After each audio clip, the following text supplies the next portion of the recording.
21 সদস্যের এই ক্যাবিনেট দিয়ে রাষ্ট্র চলবে না। আমি চ্যালেঞ্জ করে বলতে পারি চলবে না, তারা ব্যর্থ হবে, সফল হবে না। এখানে অনেক যোগ্য লোকের আরো দরকার আছে। আমরা প্রথম যখন হোম মিনিস্টার সাকত সাহেব ছিলেন, তার সাথে আমরা মিটিংয়ে পরিষ্কারভাবে বলেছিলাম তৃণমূল পর্যন্ত আইন শৃঙ্খলা পরিস্থিতি নিয়ন্ত্রণ করে পুলিশকে স্বাভাবিক করেন।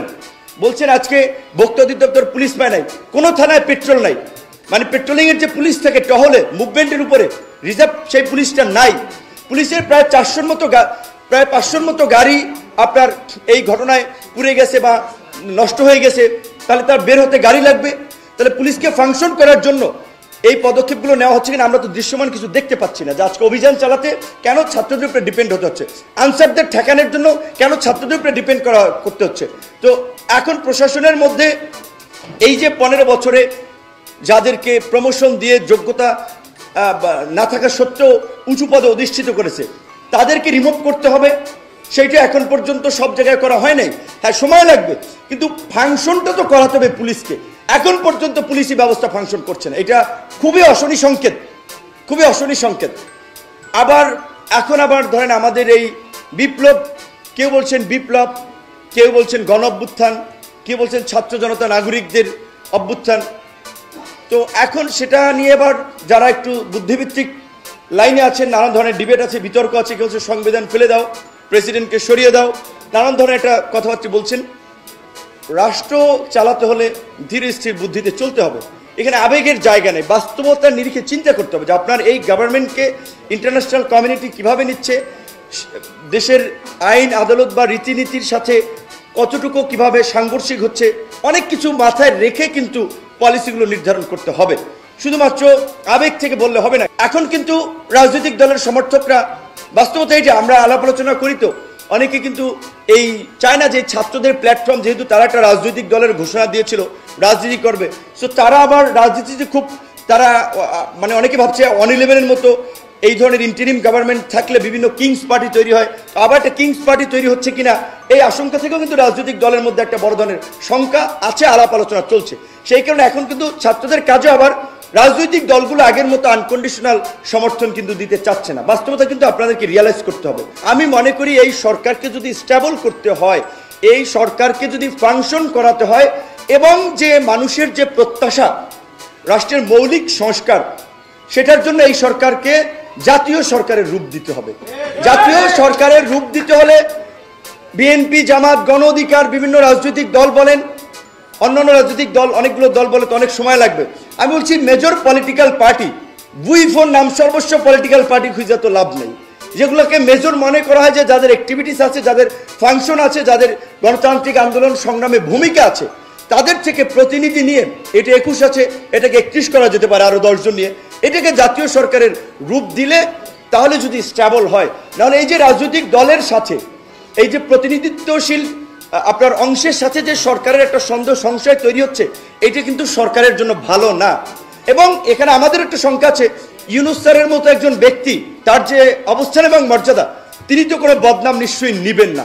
তো যদি দেখে যে রাজনৈতিক প্রেশার তৈরি হচ্ছে ইলেকশনের জন্য, সংস্কার হোক বা না হোক, আমার ধারণা তিনি তার এই বদনাম নিবেন না, তিনি অতি দ্রুত সময়ের মধ্যে একটা ইলেকশন দিয়ে দিতে পারেন। আজকে এক ভাই বলেছেন ইসলামী আন্দোলনের যে 2 বারের বেশি প্রধানমন্ত্রী থাকতে পারবে না, এটা কিন্তু আমরা ওই 31 দফায় আমরা দিয়েছি।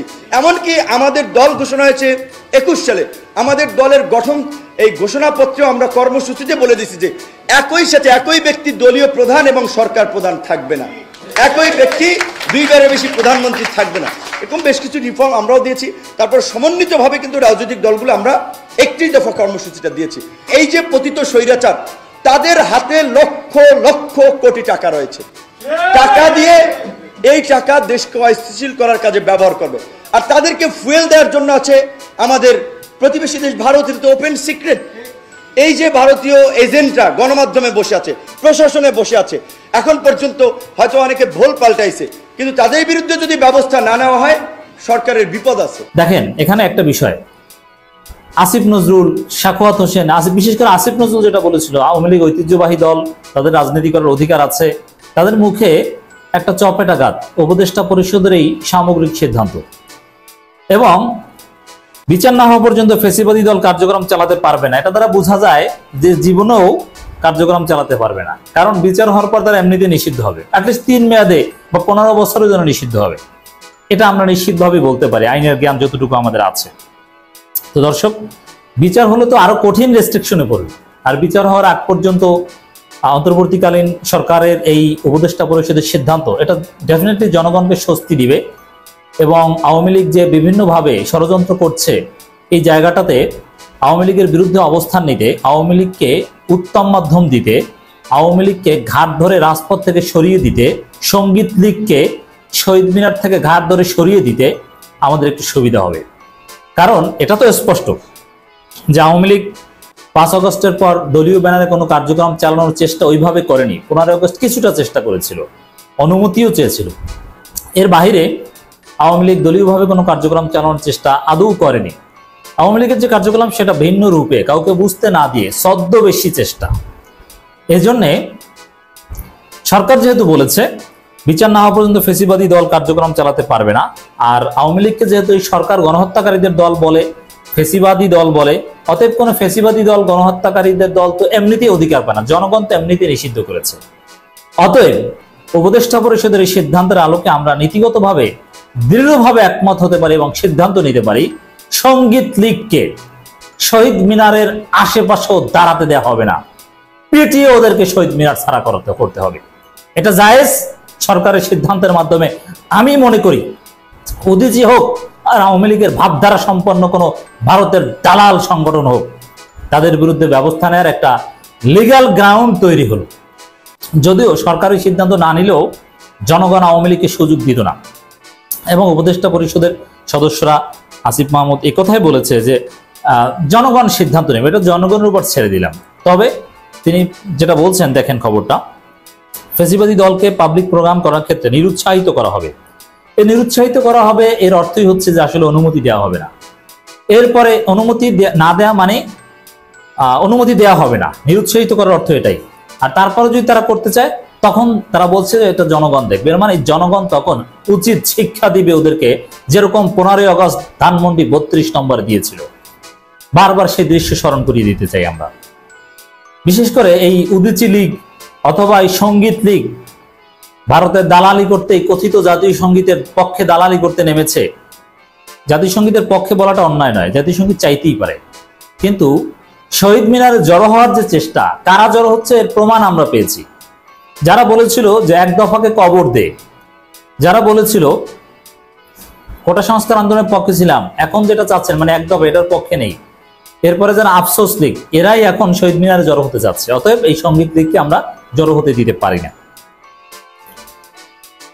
তাদের নিরুৎসাহিত করা হবে, সম্পূর্ণ বিচার না হওয়া পর্যন্ত তাদের কার্যক্রম চালানোর সুযোগ নেই। আর বিচার হওয়ার পর তো এমনিতেই পারবে না, বোঝেন। মানে আপাতত কমপক্ষে আগামী 15 বছর পর্যন্ত আওয়ামী লীগকে, যারা এখনো বোকার স্বর্গে বাস করছেন, আমার অনেক বন্ধু বান্ধব এখনো দেখছি মূর্খতার মধ্যে আছেন, যে এখনো এই পতিত স্বৈরাচার শেখ মুজিবের নাম নেন।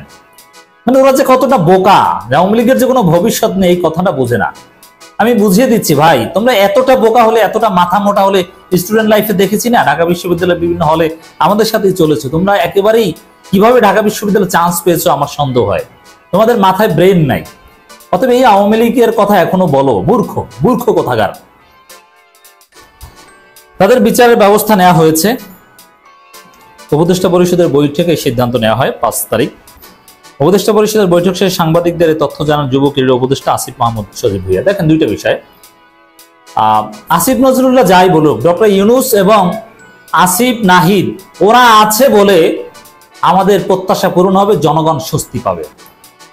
আওয়ামী লীগ কার্যত সিদ্ধান্ত নিয়েছে ডক্টর ইউনূস সরকারকে একদিনও স্বস্তিতে থাকতে দিবে না, কিন্তু না, এই সিদ্ধান্তের ফলে ডক্টর ইউনূস স্বস্তি পাবে, জনগণ স্বস্তি পাবে ইনশাল্লাহ। তিনি জানান ছাত্র জনতার অভ্যুত্থানে নিহতদের তালিকা তৈরি করা হবে, আহতদের চিকিৎসার দীর্ঘমেয়াদী ব্যয় সরকার বহন করবে।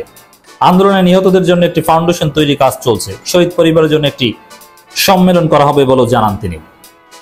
তিনি আরো জানান, সাবেক প্রধানমন্ত্রী শেখ হাসিনা সরকারি বাসভবন গণভবনকে জাদুঘর করার সিদ্ধান্ত নিয়েছে অন্তর্বর্তীকালীন সরকার। জুলাই গণহত্যার স্মৃতি সংরক্ষণে জাদুঘর তৈরি হবে, এরপর তা জনগণের জন্য উন্মুক্ত করা হবে। চমৎকার সিদ্ধান্ত। জনগণ যেভাবে দখল করেছে, ভাঙচুর করেছে, ওই অবস্থায় রাখা হবে বলছে। শুধু এটা না, আওয়ামী লীগের অফিসকেও জনগণ জাদুঘরে পরিণত করবে, এটা সরকারি সিদ্ধান্ত নিয়ে করবেন আমরা জানি। জনগণ আওয়ামী লীগের অফিসকে তালা দিবে, আমরা জনগণ আওয়ামী লীগের সব অফিসে তালা দেওয়ার উদ্যোগ নিব। Wait and C.